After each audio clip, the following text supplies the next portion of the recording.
بسم اللہ الرحمن الرحیم۔ صحیح بخاری کتاب وحی کا بیان، باب وحی کی ابتدا، حدیث نمبر 4۔ ترجمہ۔ ابن شہاب کہتے ہیں مجھ کو ابو سلمہ بن عبد الرحمن نے جابر بن عبداللہ انصاری رضی اللہ تعالی عنہما سے یہ روایت نقل کی کہ آپ صلی اللہ علیہ وآلہ وسلم نے وحی کے رک جانے کے زمانے کے حالات بیان فرماتے ہوئے کہا کہ ایک روز میں چلا جا رہا تھا کہ اچانک میں نے آسمان کی طرف ایک آواز سنی اور میں نے اپنا سر آسمان کی طرف اٹھایا، کیا دیکھتا ہوں کہ وہی فرشتہ جو میرے پاس غار حرا میں آیا تھا وہ آسمان و زمین کے بیچ میں ایک کرسی پر بیٹھا ہوا ہے۔ میں اس سے ڈر گیا اور گھر آنے پر میں نے پھر کمبل اوڑھنے کی خواہش ظاہر کی۔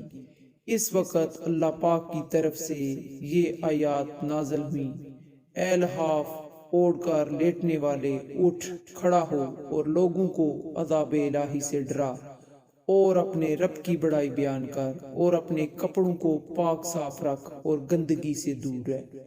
اس کے بعد وہی تیزی کے ساتھ پے در پے آنے لگی۔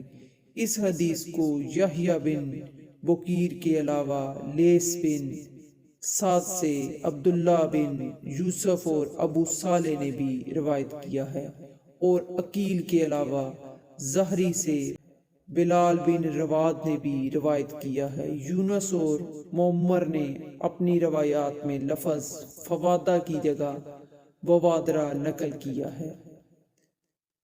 اے اللہ ہم سب کو احادیث پر عمل کرنے کی توفیق عطا فرما، آمین۔ صلی اللہ تعالی علیہ وآلہ وسلم۔